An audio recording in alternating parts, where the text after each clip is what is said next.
Alors, nous tenons plusieurs évangiles. Alors, il y a plusieurs évangiles pour les humains. Mais pour Dieu, il y a un seul évangile. Par exemple, il y a l'évangile dénominationnel. C'est un évangile qui appartient avec une dénomination. Il y a des gens qui disent, moi c'est adventiste. Il y a des gens qui disent, moi c'est baptiste. Il y a des gens qui disent, moi c'est un adventiste. Moi c'est un témoin Jéhovah. Moi c'est un catholique. C'est l'évangile dénominationnel. Chaque monde appartient avec une dénomination. Parce qu'il y a une différence entre religion et domination. Deuxième type de l'évangile que nous avons tendance, nous avons habitude de tendre, c'est l'évangile de résignation. Donc nous-mêmes personnellement, nous levons longtemps, nous toujours développer, marem, enterrer dans la vie là. Pour moun sa yo résigné, yo peu importe gens yo capable vivre sous terre, yo connaît que ciel pour nam yo. Yo ensemble de moun yo pas peur que pour yo vivre dans grand, yo vivre dans pauvreté sous terre parce que c'est des moun qui croient que yo pas besoin de la terre, des moun qui besoin seulement ciel. L'évangile résignation, hein, li fait comprendre que nous devons d'accord gens qui dans vivre là. Et aussi t'as son deuxième texte qui dit heureux les pauvres en esprit car ils hériteront la terre. Yo pensez que pauvre en esprit c'est lorsque un monde d'accord pour le pauvre sur la terre. Pauvre en esprit, mais qui ça veut dire? C'est un monde qui a une pauvreté au niveau de l'esprit. Et à chaque fois où pauvre, ou toujours à la recherche de richesse. Si un monde riche en esprit, il ne peut pas continuer à la recherche des choses spirituelles. Puisque les choses spirituelles, ce sont des choses qui sont intarissables. Les choses spirituelles, ce sont des choses qui moun pas jamais qu'à arriver joindre tout ou obligé pauvre en esprit pour toujours chercher des choses spirituelles. Parce que lorsqu'on parlait des choses spirituelles, on parlait d'un trésor sans fin. Et ça fait que parfois prier ou toujours sentir vide. Et parfois l'air sous bon Dieu plus là, c'est là qu'on sent tout soif plus. Troisième type d'évangile, c'est l'évangile de prédestination. Théorie calviniste. L'évangile de prédestination, c'est des gens qui croient que c'est un ensemble de monde qui tout fait, tout sauver. Puisqu'il y a des textes bibliques qui disent que Christ nous a prédestinés dès avant la fondation du monde. Il y a des gens qui pensent que même si on fait ça, il est déjà sauvé. Parce qu'il est prédestiné. Mais loin de là. Mais si il y a un ensemble de monde qui sont prédestinés pour nous sauver, et ensemble de monde pas prédestinés pour nous sauver, qu'on est bon Dieu dans parti pris. Si il y a un ensemble de monde depuis avant le monde l'ont fait qui était sélectionné pour sauver et il y a ensemble de monde qui pas sélectionné pour sauver, qu'on est que à le ciel là c'est un système de robotisation. Ou pas besoin de faire rien, yo juste pèse au bouton à le ciel. Prédestination c'est que dans omniscience bon Dieu, il pas de vle aucun monde perdre. Dans plan de Dieu, il pas de vle personne monde perdre. Mais à cause des péchés Adam et Ève, nous sortis dans plan prédestination. Nous pas là pour nous mourir physiquement.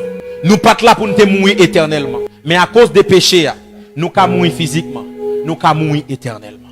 Maintenant, bon Dieu tellement voulait toujours restaurer plan prédestination, il voyait Jésus pour mourir pour nous. Il réentrer nous dans plan encore. Et ça qui est bizarre, après la mort de Jésus, l'Italchita beaucoup de pas seulement pour le garder, mais l'Alchita pour intercéder pour nous encore, pour le cas toujours voulait nous entrer dans plan. Quatrième type de l'évangile là, c'est l'évangile de prospérité. Gabriel le prédicateur dit, oh prédicateur ça, c'est l'évangile de prospérité, le prêcher, c'est là-bas, le clip a prêché Jésus vrai. Le mot prospérité, il finit d'un mot grec qui signifie euodo, il signifie bonheur. Chaque monde gon bagay qui fait bonheur. Il y a des filles, pour le sentir le jeune bonheur, c'est les jeunes nègres qui gagne comme. Il y a des filles, pour le jeune nègre qui, pour le jeune bonheur, c'est lorsque le jeune nègre, même s'il pas gagne comme, mais il respecte. Et pour le jeune bonheur, c'est pas ni l'argent, même si vous avez l'argent, de vous pas gagner respect, pas pour. Chaque monde qui a un bagay qui fait bonheur. Chaque monde qui joue ça qui fait bonheur, il prospère. L'évangile de prospérité, ça veut dire que moun ça c'est le domaine qui fait bonheur, bonheur ça veut dire moun ça prospérer. Lorsque un prédicateur a prêché la prospérité, c'est que vous devez un bonheur dans le domaine que ou même ou apprécier. La Bible dit pendant que les disciples apprennent bien, les apôtres bien dans le temple. Écoutez bien qui ça disciple dit. Disciple dit chaque monde poté dans le temple, ça qui fait bonheur. Ça qui c'est prospérité. Si c'est cabrit qui prospérité, au potel dans le temple là. Yes. Si c'est bœuf qui prospérité, au potel dans le temple là. Yes. Si c'est l'argent, potel dans le temple. Donc chaque monde prospère dans office pas yo. Yes. Donc l'on parle de l'évangile de prospérité, c'est pas seulement l'argent mon frère. c'est le bonheur. Si vous faites un bon voyage de Haïti à Saint-Domingue, ou prospère dans le voyage là. Parce que prospérité vient aussi du mot succès. Yes. L'on fait succès dans l'école où prospère. C'est quel type de l'évangile? C'est l'évangile du salut. L'évangile du salut, il trouve dans l'évangile du royaume. En pile prédicateur, il prêche l'évangile du salut, mais il pas prêcher l'évangile du royaume.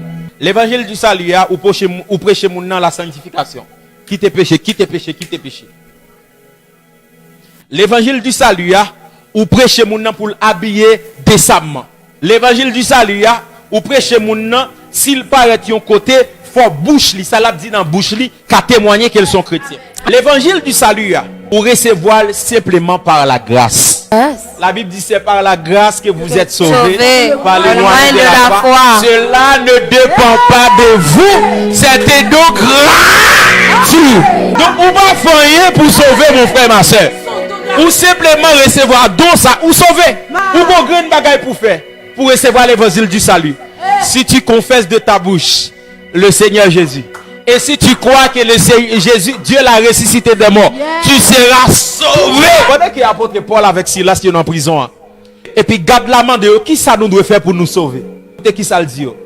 Crois au Seigneur Jésus, tu seras sauvé, toi et ta famille. Point boule. Crois au Seigneur Jésus, tu seras sauvé, toi et ta famille. Ou pas de rien on doit faire pour ça. Seulement croire. Mais maintenant, écoutez bien. La Bible dit qu'il y avait un homme appelé Jean-Baptiste. Et lui-même qui était aplanisseur de sentier pour Jésus. Mais écoutez bien l'évangile que l'apôtre Jean a prêché. Premier mot qui sortit dans la bouche après l'apôtre Jean pendant qu'il a prêché. Il dit repentez-vous car le royaume de Dieu est proche. Pour qui ça pas dit le salut est proche.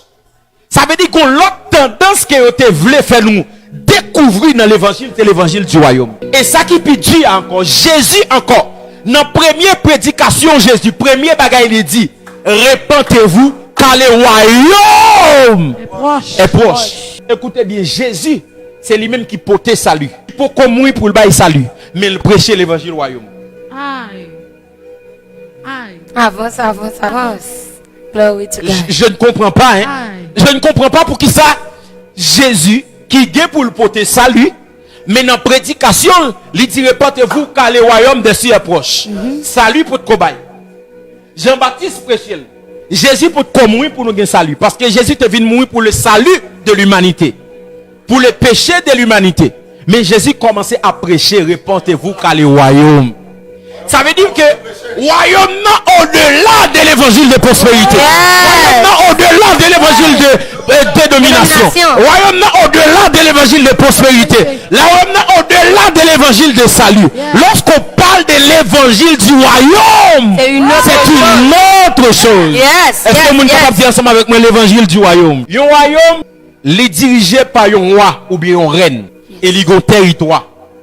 Puissance royaume nan référé sur roi. C'est roi qui rend le royaume nan puissant. Parce que monde qui chita sous chaise là, c'est lui-même qui contrôle le royaume nan. Et ça fait lorsque Joseph te fin interpréter songe là pour Pharaon. Pharaon dit Joseph mais établi sur tout royaume nan. Mais quand à trône même pas partager. Ça veut dire même si Joseph domine sur tout royaume nan, aussi longtemps c'est Pharaon qui sous trône nan, c'est lui qui a gouverné. L'évangile du salut, il y a un message. L'évangile du royaume, il y a un message. L'objectif de Dieu, qui est le roi de ce royaume, c'est pour les enfants de Dieu capables d'étendre le royaume dans tout le monde.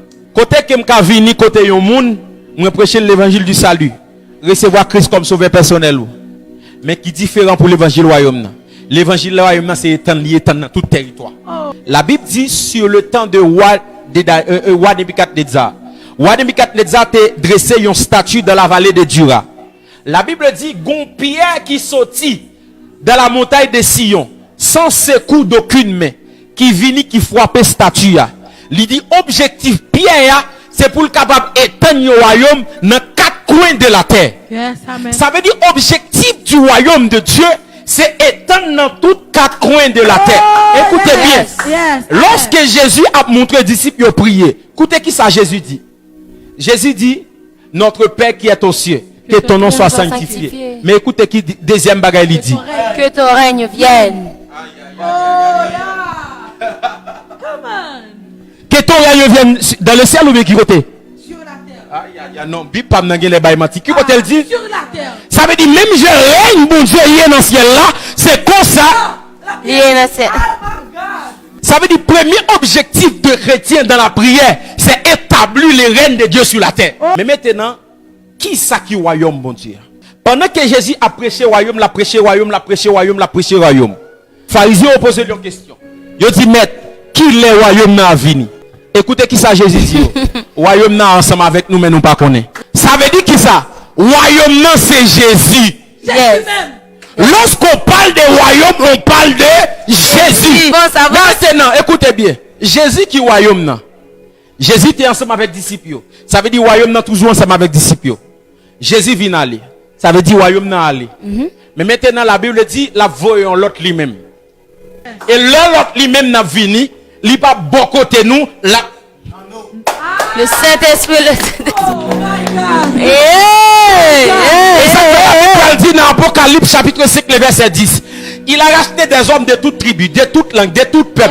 Et il a fait des royaumes De sacrification. Aïe, aïe, aïe, aïe, et aïe, aïe. il règne sur la terre. La Ça veut terre. dire lorsqu'on est Biou, c'est royaume non. Yes. Lorsqu'on est Apôtre Magili, c'est royaume non. Lorsqu'on est Savanda, c'est royaume non. Et puisque nous sommes tous dans un royaume, dans un territoire, un royaume, deux rois pas régner même côté. Ça veut dire lorsque Salmis Biou un côté, ennemi en patate depuis les pieds là. Parce qu'il y a un enfant du royaume ici. Ya, avance, avance. Amen. Alléluia. Yes. Ça veut dire que tout côté me passe avec le royaume. Non. Yes. Écoutez bien. C'est pas guerre dans le monde qui a annoncé la venue de Jésus. Non. C'est pas famine, c'est pas grand goût, c'est pas coronavirus. Mais la Bible dit dans Matthieu chapitre 24, quand cette bonne nouvelle du royaume sera prêchée dans le monde entier, alors viendra la fin.